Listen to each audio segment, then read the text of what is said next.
How was the run fair? The Ren Fair was awesome. Yeah, it was really fucking awesome. I love dressing up. Didn't they have people sign in there?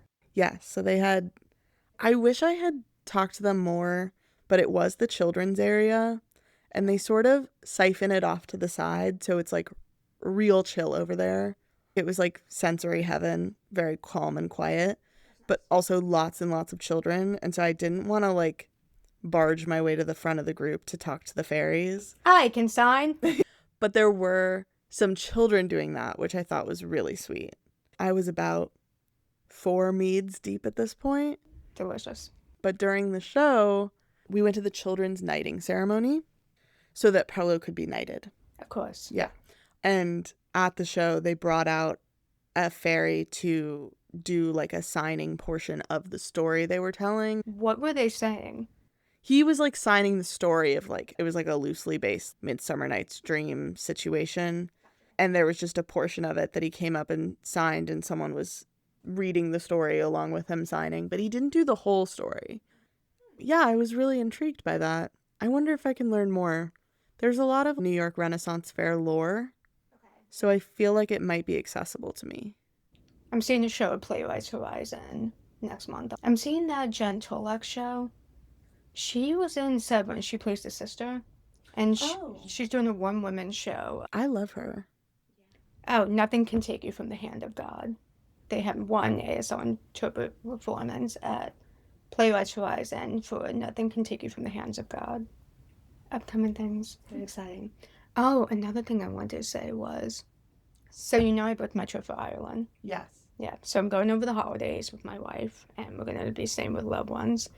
And there's a deaf village in Dublin. It's called Deaf Village, and it's like a state-of-the-art community center. It has everything. Whoa. All of Ireland's accessibility and deaf organizations operate at the center. It has a pool. It has a bowling team. They got a theater. That fucking rocks. Right? So, I know British Sign Language is quite different. I bet it's going to be pretty similar. Irish Sign. It's probably going to be similar to British? right, because of colonization. Well, yeah, I guess I wonder. I don't know, actually. I did a very quick Google search, and it's pretty similar, apparently, to French Sign Language and to BSL. Okay. Well, you'll have to go and report back. I will. And apparently, also, there's a lot of gender differences in the dialect because, it's very Catholic, and a lot of the schools were separated by gender. Oh, wow, that's really interesting. Yeah. You know how, there's Black American Sign Language? Yeah. And that's because, we have segregated schools. And it's kind of a similar concept in Ireland. Wow, okay, I hadn't even thought of that. Me neither. Wow. Oh my God, I'm so excited for you to see that. I know. I'm so excited. Anyways, yeah. Should we get to the show? We should get to the show.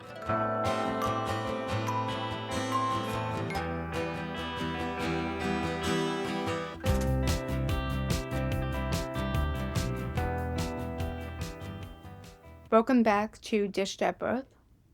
Welcome back. We're doing episode 2. Season 1, episode 2, titled American Gothic, which came out June 13th, 2011. Thank you. Thank you. I always have the facts. Do you just want to get right into it? Yeah, I think to give a one-sentence rundown of this episode, I think there's, these two very different families have moved onto the same property, and their differences really come to a head. Yeah, this is all about the family's differences. Political, religious, everything. But to start, we open on this shot of Daphne waking up in the pool house, and my first thought was I loved her shabby chic bed frame that they have her sleeping. I love your attention to detail because I did not notice that. I just noticed her being like, hell yeah. Yeah, this is the life. she does look ridiculously happy when she wakes up. Yeah, she just loses all semblance of her life in East Riverside. Like immediately. Immediately. And then, we get a shot of her looking out at the pool. Stunning pool. Beautiful. We're almost never going to see anybody swim in that pool. Very happy to just get to look at that pool. It's a beautiful pool. I would be swimming in that all the time. And Yeah. it's pristine. It's so clean. Well, it's because they're never using it. I get why Daphne's always like grinning ear to ear in this episode in the house, because she is just like, she has made it. I'm a millionaire now. Literally, probably. So yeah, she goes down to have breakfast with the Kennishers, and I guess no one got the memo yet. Because everyone is talking over each other, no one is looking at her. This is a dead person's nightmare. Yeah, it was stressing me out watching it. It's extremely stressful. Have you heard this thing called dinner table syndrome? No, explain it to me. It's a thing in deaf culture where, like a deaf person is sitting at a table and everyone else is hearing and everyone is speaking and you just have no idea what anyone is saying. So you kind of like curl up into your shell.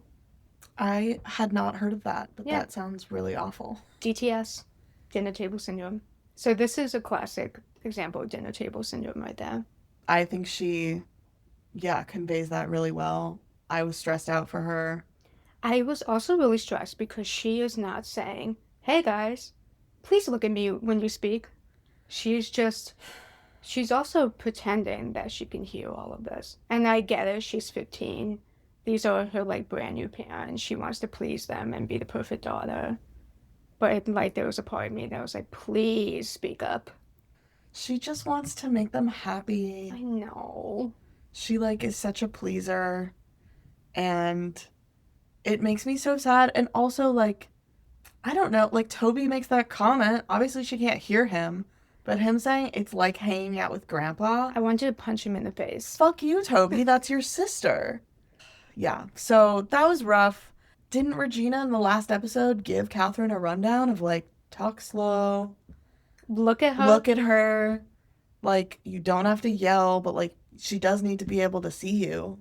Yeah, and I guess Catherine just like completely forgot or threw all that information out the window and also neglected to tell John, Bay, and Toby.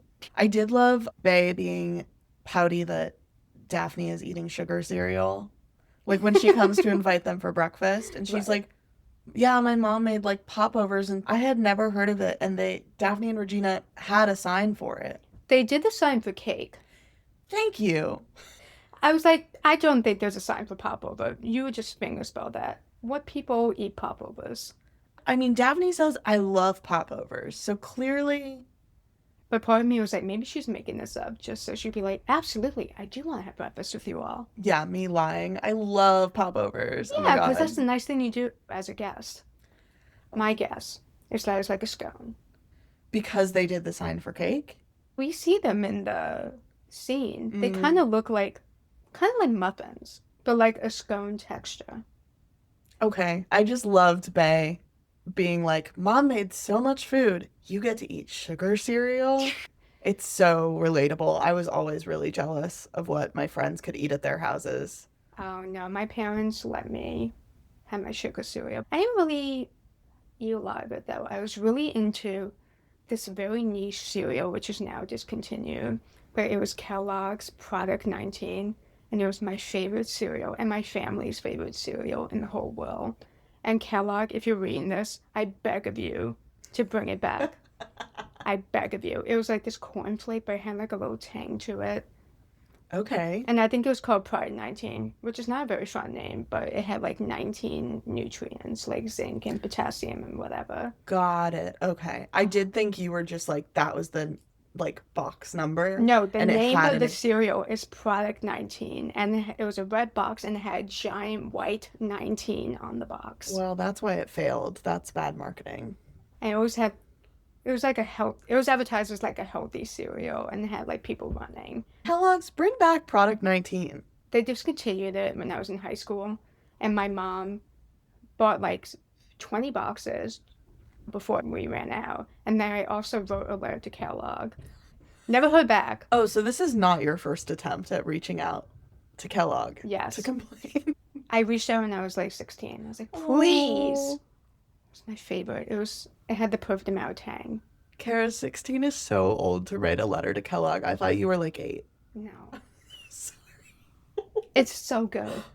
Oh, I love you. Anyway, The kids go to school.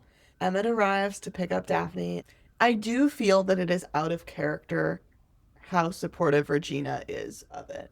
Honestly. I do too. Did Right. Regina do a Google search and realize how dangerous motorcycles are? Yeah, clearly Regina's like the more like quote like cool mom in this episode. That's like a role she kind of plays in this. But I'm so anti motorcycle, and so maybe that's part of it too. But Yeah. it is so dangerous. Like I would let my kids do a lot of stuff. Like I think I'd be pretty hands off. I would not want them riding on a motorcycle. No, and I think it'd be very reasonable for Regina not to allow that too. You know, Yeah. if she could be fun when she wants to be. Like John and Catherine immediately being like, whoa, whoa, whoa, whoa, whoa, is a lot. But I Right. do understand because I think I would also freak out.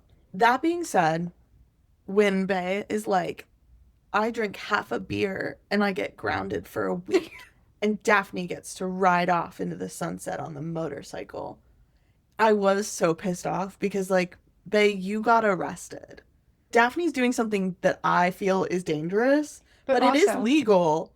that is true. She did not get arrested. She has her mother, Regina's, full permission to do this. Bay is drawing comparisons where there are none. Like, I agree. you were trying to get arrested and you got arrested, and now you're mad that your parents grounded you for 1 week. I know. I would have grounded her for so much longer. I know.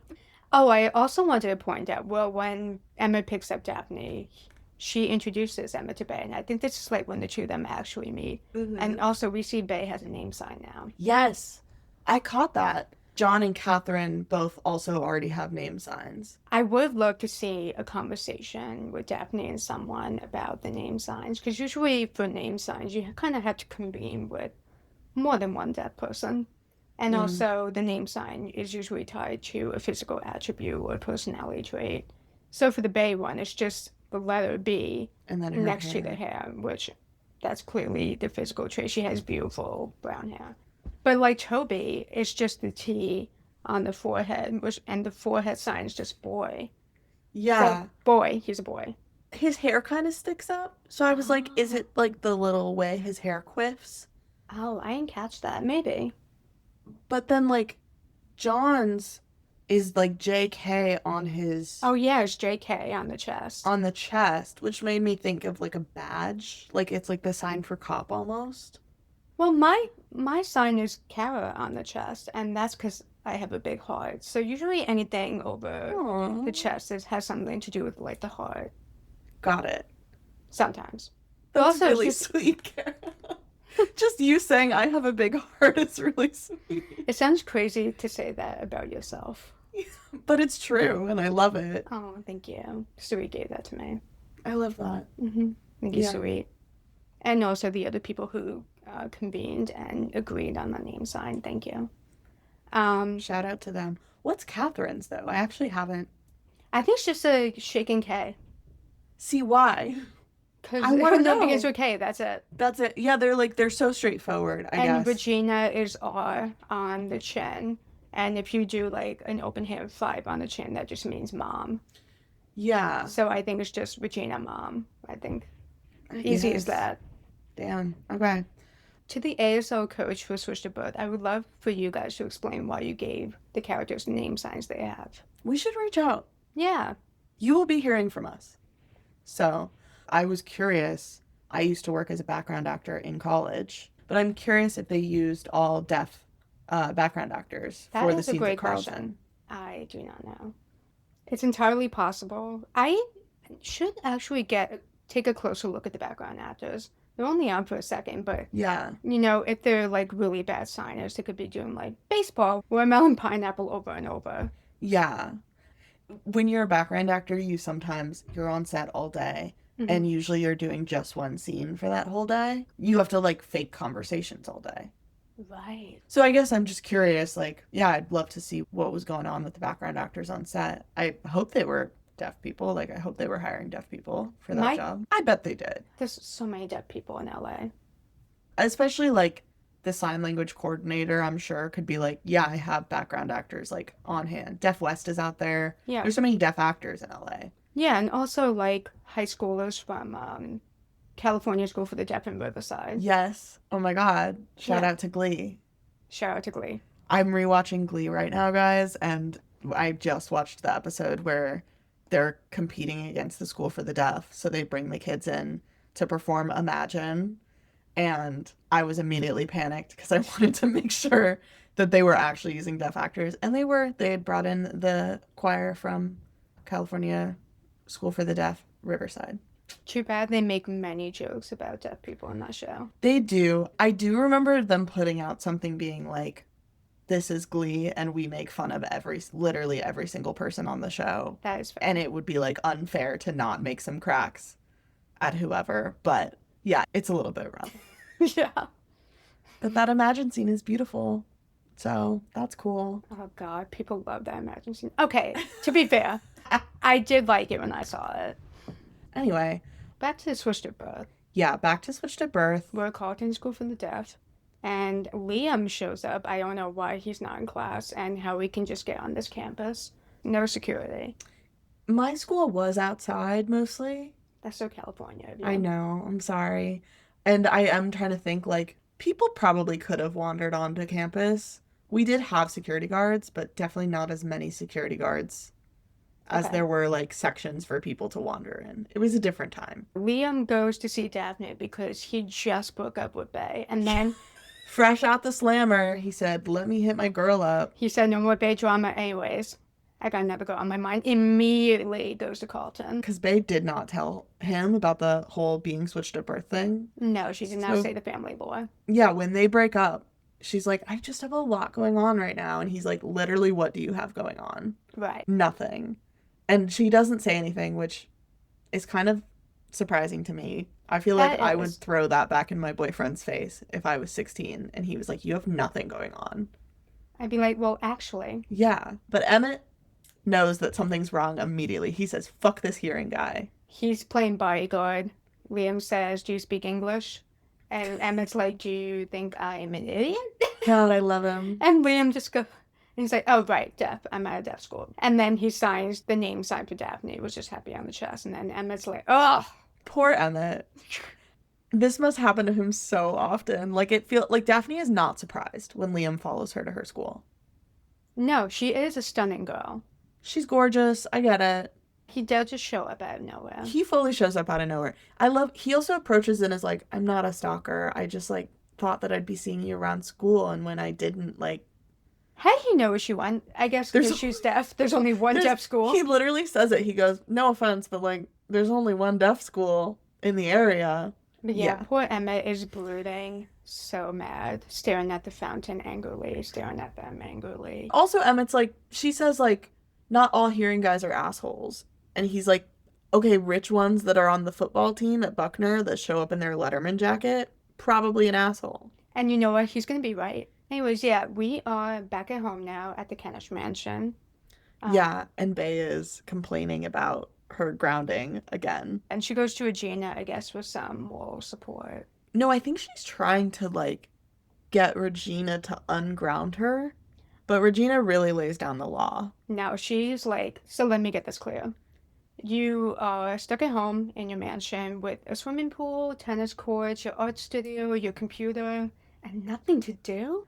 She also says, if it were me, I would have grounded you for a month, which is way more fair. I think if my kid Got arrested? got arrested for something so stupid that she was kind of doing on purpose to get arrested for attention, I Yeah. would be, I'd be furious. Don't fuck around with, like, cops in the court system. That'll ruin your life. That is true. But it won't ruin Bae's life because she's super rich, so it doesn't matter. Yeah. It's gonna be expunged from my record. But then Regina is like, okay, come help me paint the guest house. And the two of them actually bond. Yeah, they bond. Thank God. Regina's finally reaching out. That's I what she know. should have been doing from the start. And then Daphne ventures into the house to go through the kitchen. She's like looking for cooking supplies. She's going through the kitchen and then she picks up like a meat cleaver. And then Toby catches her. Toby catches her, Sneaks up behind her, sneaks which up you behind her. disclaimer, don't do this to a deaf person. Do not sneak up behind them, especially when they have a very sharp object in their hand. You can flick their lights, or you can bang really loud so they can feel the vibrations. Do not sneak up behind them, because what could have happened, and thankfully did, is that she could have dropped that meat cleaver on her foot. Or stabbed him. Or stabbed him and thought it was an intruder. And instead, Toby says the weirdest thing to What did she her. say? Okay, he is like, she says, I'm so sorry. I think she says, don't tell anybody, which, like, girl, you weren't robbing the house. You're just, like, coming in for spices. But he's like, don't worry, unless you have some, like, weird meat cleaver fetish. If I had a new sibling, the last thing I would do is introduce the word fetish into a conversation. Never. Never. I will never say that word in front of my brother. No. I wouldn't want to say it in front of anyone I'm blood related to. No. That's Toby, gross. do you have a meat cleaver fetish? Yeah, why are you bringing that up? Obviously, she just picked up the knife. Maybe she was borrowing it. I don't know. Relax. I think she was just admiring all the tools in the kitchen. Yeah, 'cause it's all, she like, was. fancy. Yeah, Because then she goes on to say it's her dream kitchen. it is. And she's baking something. That's right. She brings a bowl in because then Toby sticks his finger in the bowl to taste the batter. She's making brownies for the barbecue tonight. Brownies. Because Catherine asked her to. Yes. And just like Daphne, we missed that part. We missed that part because remember Catherine had to be like, so brownies, you'll make them? After yapping at her because Daphne wasn't fucking hearing her at the table because she was behind her. Yeah, okay. Mystery solved, guys. Whew. She's making brownies. She just need, I don't know, some nutmeg. Yeah, something random enough that she could sneak into the kitchen. John comes in, they're like playing around, Yeah. and John goes, is he bothering you? Yeah. And Daphne says, yeah. And he goes, good. He's got years to make up for, which is really sweet. Yeah, it was a cute reaction. It shows that he was not present for the moment Toby said the word fetish, but like, whatever. Yeah. Regina and Bay are still in the guest house. They're painting. They're talking about alcoholism. And Frida Kahlo, they're connecting. They're saying, we both had Mexican folk art phases. Aw. And then they both quote Frida at the same time. Yes. Talking about Diego. Yes. About me and Diego. Yeah. And what a mistake he was, which is true. We learned that Regina is an alcoholic and she's been sober for years. I get her being like, that's why I would have come down on you so hard about the beer, because I'm an alcoholic. You're an underage kid. You shouldn't be drinking. But then for her to be like, and you're going to be an alcoholic too if you don't watch out, is kind of how she says it. That's a lot to put on your brand new teen biological daughter, don't you think? I do think it's a lot to put on the kid, considering this is the two of them's first conversation together. Yeah. Between just the two of them. Yeah. That is intense. She says, you and I don't have the luxury of just having a couple of beers. Sure. Because pretty quickly, those few beers are going to turn into a 6-pack. But I think it's kind of fucked up to be like, yeah, you can't have just like a couple of beers to relax. Because, like, we don't know yet. She's 16. But also, the earlier you start, I think that makes it worse.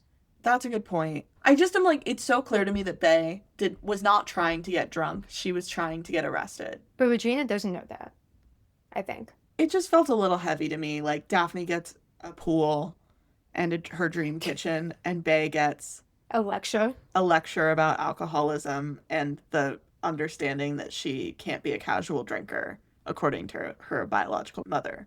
But anyway, then Ty comes in and interrupts with the mail. 2 pieces of junk mail. I love Ty. I think he's so cute. I really like Bay and Ty's little relationship. I think they have really good chemistry. They have silly little banter. I was blushing. Ty is sexy. Sure. And Regina knows this because she steps out. Yeah, I really respected Regina being like, I'm gonna give you some space. Yeah. That was very cool mom of her. Very cool mom. I don't think Catherine Kennish would have done that. No, she would have been like, who are you? Get out of my house. Yeah. And then it's nighttime and John is teaching Daphne how to grill ahead of the big barbecue that they're having. But he once again is not looking at her while he speaks. Not looking at her. And honestly, I'm really glad that Daphne didn't fully have to read his lips saying, oh, I know you're a vegetarian, but just in case you're ever cooking for a guy.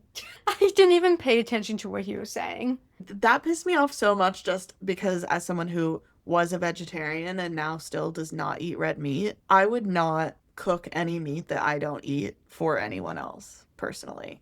And I feel like Daphne also doesn't eat meat because she likes animals. Right. So she also probably would not do that. It was very Republican dad coded. He said, just in case you're ever cooking for a man. Just in case you're in the kitchen and your husband is off working. Yeah, just in case you're in the kitchen, you know where you belong and your husband's at work and Yeah. you need to have dinner on the table when he gets home. This whole barbecue scene is a straight up mess. Such a mess. And it starts with Catherine being like, okay, let's bring up the motorcycle thing now to get it out of the way before dinner to Regina. Crazy. Why would you do that? That's a very big conversation. So they basically ambush Regina as she's like leaving the guest house. Love the way Catherine fakes it to be like, oh, I have time in the mornings. I would love to drop Daphne off at school. On my way Pilates. And Regina says she rides with Emmett. Which everyone knows. Everyone saw him pull up this morning. It was already a big to-do. And then they get into this whole spat. And is it Catherine that's like, he's deaf? He's deaf. And then Regina's like, and? Which is so frustrating. I understand why they're saying it. Like, it makes sense for their characters. I would have led with, he's a 16-year-old boy. He's a 16-year-old boy. What Catherine really should have done is pull up like a bar graph of like motorcycle casualties and fatalities. And maybe categorize it by age. But instead, they do totally be like, he's deaf. What if something happens? Again, just take out the he's deaf part. What if something happens? What if something happened to our daughter who we just met and we love so much and we are so afraid of losing her? But they really blow it by making it about him being deaf. Yeah. But they get interrupted because it's dinner time. Daphne, like from mid-fight, from across the barbecue, announces it's dinner time. I think she saw their body language. I was gonna say. She did not hear what they were saying. No. But she saw their body language and the angry faces and was like, time to stop this. That's also how I felt. The way she said it, I'm like, girl, there's no way you weren't catching those vibes. Because, yeah, John in that argument was really triggering me. Well, first, He's so dismissive. He's so like, that's not what we're saying. Whoa, everybody whoa. just calm down. oh my God. I was getting riled up. They infuriated me in this episode. Anyways, it's dinner time. And apparently the Kennishers are Christian. Yeah, it was like a jump scare when they were like, and now we'll say grace. I was like, you're never going to do this again. You never ever say grace again. Regina being like, we're atheists, and Daphne being like, whoa. I'm agnostic. So funny. She said, I can speak for myself, Mom. She really does not like Regina using a royal we in any situation. And I think that's fair. But also maybe she is actually atheist and she's trying to people please and be like, God could be there. Maybe I will say grace. Her asking them to lead the grace, it's very pick me daughter. She's very like, I have to be perfect. But one thing that really made me mad was Regina says, we don't thank God for our salmon and asparagus. This family invited you for dinner. Yeah, she's being kind of a dick. That was mean. It was mean. You can be atheist, but be nice about it. I'm an atheist. I have politely held hands Yeah. and silently let the people around me say grace when it's not my house and it's not my dinner. Plenty of Because times. I am a guest in their house and they cooked for me.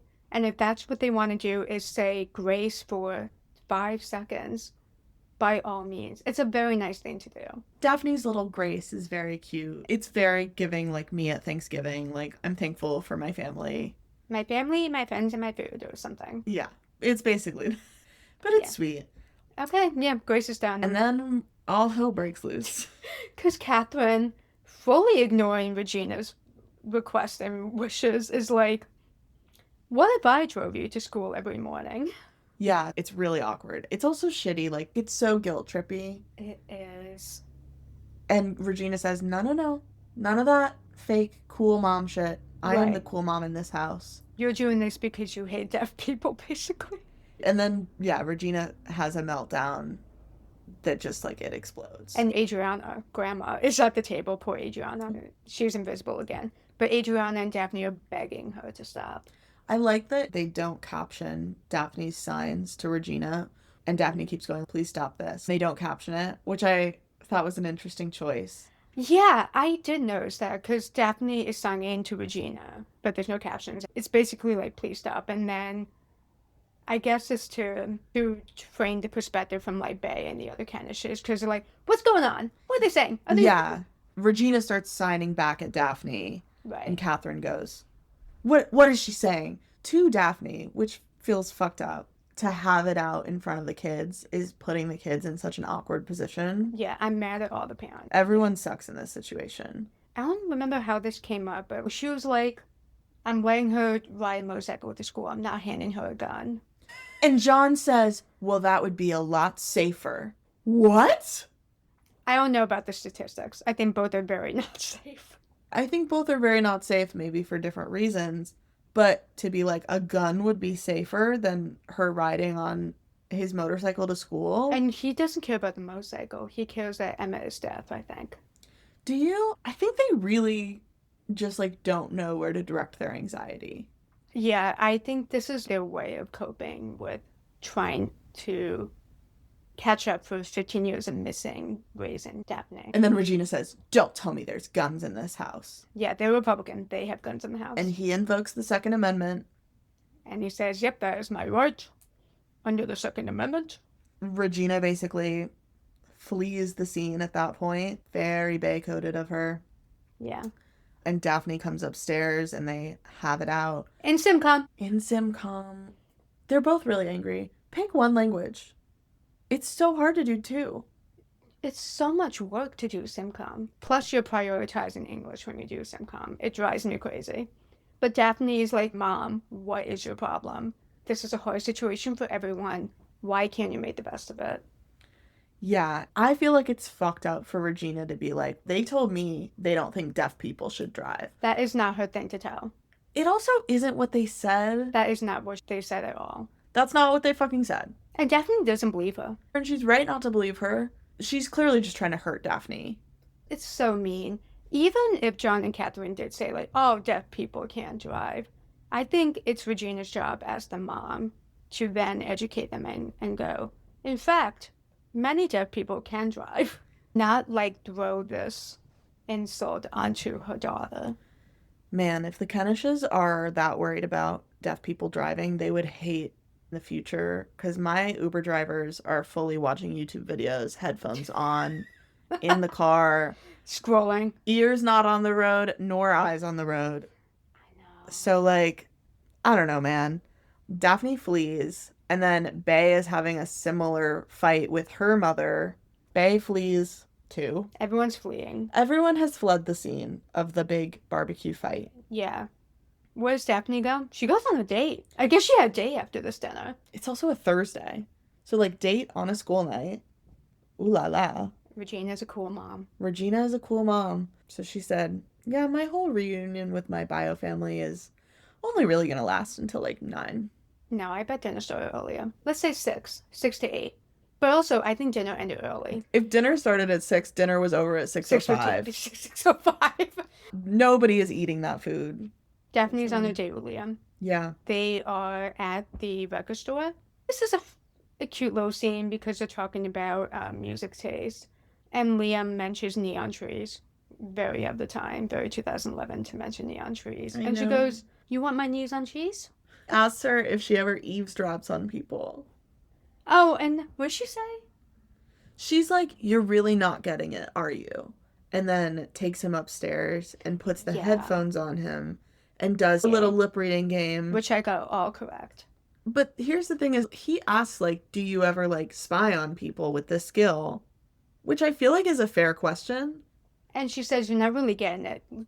Why would he? But she also doesn't answer him. I'm like, I don't know. Kara, do you ever spy on people in public? It's okay, so my answer is it depends on the person. Some Sure. people enunciate really well and some people don't. And for some people, the more I get to know them, the better I will be at lip reading. So like my wife, when I first met her, she's not American, so she was really hard to lip read at first when my implants were off. But now, since we have been together for a bit, then I'm very good at lip reading her, and it just takes some time and getting used to. Which is kind of exactly what Daphne says to Liam. Yeah. She says, when we hang out more, I'll get to know your lips, which is really hot. That is kind of hot. That's hot. Okay, Daphne. Yeah, some people can really do it. I can do it decently well. It really depends on the person. Yeah. It'll be really interesting to see when I go to Ireland, because they speak English, but certainly differently. Dude, I can hear and I have a hard time. So I had to watch Dairy Girls with the captions on. I love Dairy Girls. Okay, so see, maybe you'll be fine. No, I cannot understand them. Oh yeah, we're still on the date with Daphne and Liam. And Liam's friends show up and they notice Daphne's here and they go, "What else?" And then they start mocking deaf people and it's a really painful, awful scene. It's really bad to watch. Yeah, I don't want to get super into like what they say, but they're mocking deaf people and they're not being nice about it and they're not being funny. And Liam is not sticking up for Daphne at all. He's doing that boy thing where he's like, guys, cut it out. Not cool. But it's like, punch one of them in the face. Shove them. Yeah, I want you to get a little violent in this moment. Daphne also doesn't say anything. No, but she does get her own revenge when they say, what's the sign for doing the nasty? So I can get it on with a deaf girl too. And she teaches them, I'm a douchebag. What is that actually? Okay, I have been Googling. I do not know what that sign is. Okay. I have never seen the sign for douchebag. And whenever it's been mentioned in sign, they fingerspell it. I don't know what that sign is. The captions say, I am a douchebag. But usually when you say I am, you point to yourself. And she doesn't sign that. I think my gripe with that particular scene is that so many hearing people want to know dirty signs. And I think Swisher Bird kind of displayed that out there for everyone. So I remember in middle school, everyone was signing that, the douchebag sign, because they were like, oh my god, it's a silly, funny, dirty word I learned in sign, and no one else knows what it means. Yeah. And I don't know, I think if it were me, I would have been like, I'm not going to teach you a sign. Yeah, fuck Liam's friends. It also reminded me when they were like, you do that, like, something shit. Like, they don't call it sign, but they, like, wave their hands. That weird thing with your hands. It reminded me of when we were at the Samia show, and I was trying to get the bouncer to guide us through the crowd to the accessible area for the interpreter. Mm-hmm. And I was like, the ASL interpreter, nothing. What's ASL? The sign language interpreter, nothing. And I was like, my friend is deaf and we need to go to the accessible area. And he goes, oh, and starts like waving his hands around like that. And he's like, right, the thing you do with your hands. Yeah. That deaf people do. And then he went, yeah, it's over there. And did not escort us. So fuck that bouncer, fuck Liam's friends. That bouncer at Brooklyn Steel, not very helpful. Sorry to that guy. No, I'm not sorry. He was really rude. The thing is also, this is a very realistic thing that can and does happen to deaf people. It's not something out of the ordinary. No, and like, even I remember at my birthday party when we were signing, one of my friends came up and was like, oh my god, are you guys talking in code? And I was like, girl. One of my very lovely friends just didn't know. Just like, really know. Be saying shit. I know, they really do. Sorry to your friend. I was not happy with her. But then if you asked her at a different time, she'd probably be like, I'd love to learn sign language. I've always wanted to learn. Yeah, I've always wanted to learn sign language. Everyone has always wanted to learn. Every single person has always wanted to learn. Yeah, that's a fun fact about sign language. I've always wanted to learn. Always. Have I signed up? No, but I've always wanted to learn. No. Have I downloaded an app? No. Always wanted to learn. Yeah. YouTube is free if you're willing to watch ads, by the way. Yeah. Guys. So, it's a good resource. By deaf people. By deaf people. Deaf people. Yeah. Deaf YouTubers. Bae is also out on her own kind of date. Yeah, she goes to throw another axe girl on the wall. Yeah, she wants to do a piece. What if it's axe throwing? It's just a really bad pun. She's axe throwing. Just like me at the Ren Fair yesterday. She's throwing axe is what we were saying a lot. And she enlists Ty to help her. And she talks a little bit about how to be a graffiti artist. Yeah, which was another culture I didn't know anything about. So that was cool. The stuff with like the answering each other's pieces. Mm-hmm. I oddly know this because I took AP or history in high school. Okay, go off. And we did a curriculum or like a course on the history of hip hop and rap music and also graffiti art. So I was like, I already know this, Bae. And then Ty goes, axe girl on that wall. Why's she mad? And then Bae goes, let's do some family lore. It's family lore time. She said, I'm gonna trauma dump. Time to trauma dump. And he handles it very well. We don't see them share the actual story. I think they No. cut to it after. Spoiler alert, they make out. So clearly he handles it well. He does handle it well. Then he's kind of like, I don't know, man. You got 3 parents who love you, and apparently he has no parents. He's a little bit older too. It's not really. It's, We don't know how old he is. He's not in high school anymore. think So he's let's gotta be, say like, he 19. is 18 or 19, and Bay is 15. So Bay is 15 right now, and he's Ooh. 19. I actually don't love that age gap, but let's set that aside because I do love Ty. And I think his intentions are pretty pure of heart. I think so. Then they put the poster up and they. Make out. Yeah, but I love when they're done, they both have like perfectly splattered paint on their faces. Yeah. Which, how did that get there? That doesn't just happen. They got into a little paint fight. Maybe I would have loved to see that scene. That's true. And then Bay is like, wow, you really listened to me. And Ty's like, yeah, I like listening to you. And then they make out. And thank God, because Bay does need someone to just listen to her. And I don't know if Liam would listen to her. Well, she didn't want to talk to him, is the thing. And there must have been a reason why she didn't want to. Yeah, it's because he's a cornball. He's cheesy as hell. I Yeah. don't like him. But Ty is smooth. Ty, Ty has good vibes. I like Ty. I like Ty a lot. But yeah, Daphne, back on her fail of a date, calls Emmett. She's like on the curb. Poor She's Daphne. like sitting on a curb.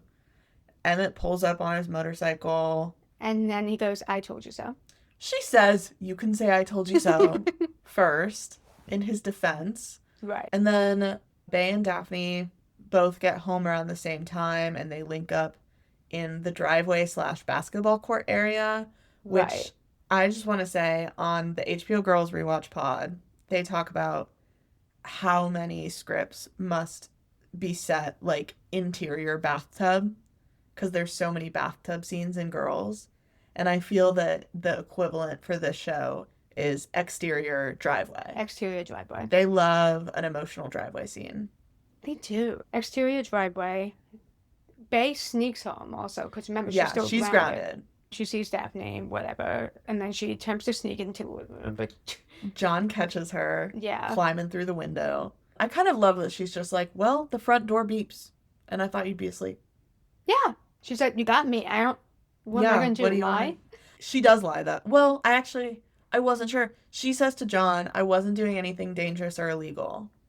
I don't want to call graffiti dangerous, and I don't know. It's not illegal everywhere, but I think in Kansas City, I'm pretty sure in Kansas City it's illegal. it's illegal and also dangerous in the sense that you just got arrested and you could get arrested immediately again. So yeah, I guess it is dangerous and illegal. So in that sense, it is both dangerous and illegal. But John doesn't know that, and he says, I love you. And he's very nice to Bay. He is very nice to her. I think after the shit show dinner they had, he's like, no more fighting. I love you. I'm just glad you're home. Yeah, he feels bad. And then Daphne comes home and Regina apologizes to her. They have a nice moment where Daphne says, did the Kennishes really say they don't think deaf people should drive? And Regina says, look, honey, before I knew about deaf people, I might have said the same thing. Yeah. Because I didn't know. And you need to advocate for yourself. Yeah, she does say, and it's your job to teach them. It's not. I feel that it's maybe more so Regina's job to teach them. Yeah, I think it's more so Regina's job. Because Daphne's still a child. She is a child. And also, I don't think the onus should be on the deaf person to teach. Yeah, I think that there's a lot of heavy lifting Regina could do for Daphne. She's not really doing the heavy lifting. No, Regina doesn't like to do that.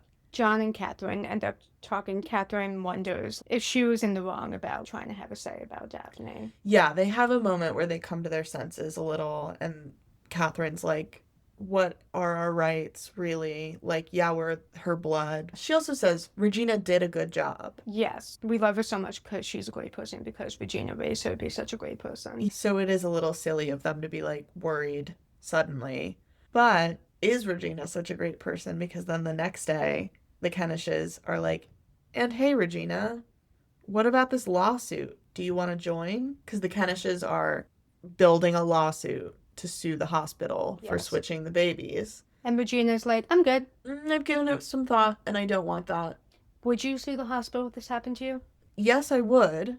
Me too. I believe you should absolutely hold corporations and like large conglomerates to account, and just because I don't think it's like a little podunk hospital. I think it's probably like a venture capitalist owned hospital, a giant hospital in Kansas City. And I don't like that Regina says, I'm not the kind of person that sues every time I spill hot coffee on myself. She's directly referencing the McDonald's hot coffee case, which also was not a frivolous lawsuit. Not a frivolous lawsuit. Thank you. She had third-degree burns on her thighs. And the coffee was like way too hot. Like they had reheated the coffee or something. Justice for that woman. Justice for that woman. That it makes me so mad that people reference that. Because also, even if it had been that, if you want to sue McDonald's, get your bag. It's McDonald's. It's McDonald's. Fuck McDonald's. They have enough money. Just like the hospital definitely has liability insurance that will pay out. Also, they should know, because this was an extremely awful thing that happened to two families. Yeah. Yeah, they should. That's what, and Catherine says, we want to make sure this doesn't happen to anyone else. Yeah. And Regina doesn't believe her. It was really weird, and it raised some flags for me, and it raised some flags for the Kenishes, who say she needs that money. Like, she's literally living in the guest house because she was having trouble with rent. Why didn't she want to get millions of dollars? Yeah, obviously something's up. Yeah. So, on Regina. We don't know what her deal is. And then also in that scene, Regina, much more calm-headed before they talk about the lawsuit. Yes. Is like, oh, by the way, I do let Daphne ride with Emma because I trust him and I follow them for a bit. Yeah, she said Daphne begged for months to get on the bike, and then even after I said yes, I secretly followed them in my car to make sure he's like actually a good driver, which I think was sweet. I think that is sweet, and I probably would do that. Again, he is a 16-year-old boy. Yeah, I would totally do that. See if he's speeding. Or to see if he's speeding, to see if he's... I don't think you could even text while on a motorcycle, but like... Hope not. Just to make sure. Yeah. Also in the wrap-up scene, Daphne finally speaks up for herself. Yes, Daphne comes in and she says, hey, John, Catherine, I know I speak really well, so hearing people tend to forget that I am deaf, but I need you to speak slow, look at me, and be patient. And then she teaches them the very first sign, which is squirrel. Squirrel. Because Catherine loves squirrels. Yeah, because of Toby, I guess. Yeah, his hair looked like a squirrel or something when he was a baby. It's cute. And everyone signs squirrel, and they're all happy. And then Emma comes to pick her up, Daphne goes off, and Catherine's still like, wait! Yeah, Catherine cannot let this damn motorcycle thing go. After Regina's like, he's a really good driver, he pulls up, and Daphne goes, everyone's okay with this, right? And Bay goes, don't ask, just go. Which, I'm on Bay's side. Yeah. Daphne, why are you bringing it up? And Catherine goes, no, I'm not okay with it. He's already here. I'm really trying to be okay with it, but I'm not. Like, all that progress we just made, gone. You're not helping anything. Then Regina lays down the law. She says it doesn't matter because you're not her parent, and we moved in not to co-parent, just to get to know each other. Which is true. Thank God she said something. And Catherine's like, okay. And John's like, okay. And I think that's the end of that. That's the end of that. And then Regina's like, and also, I'm not going to join your lawsuit. Yeah. So, that's a mess. That's the end of the episode. I think, yeah, that's where the episode ends. We really learned about the differences between the parenting families. styles, for sure. I know. Regina at one point comments at the dinner when she's melting down. She says, I don't get a say in any of the parenting stuff. Like being grounded for a week when she got arrested. These kids have so many toys. That's true. They have so much stuff. So true. One point she brings up when they're like, Emmett's 16. She's like, you bought your son a $30,000 car. Great point.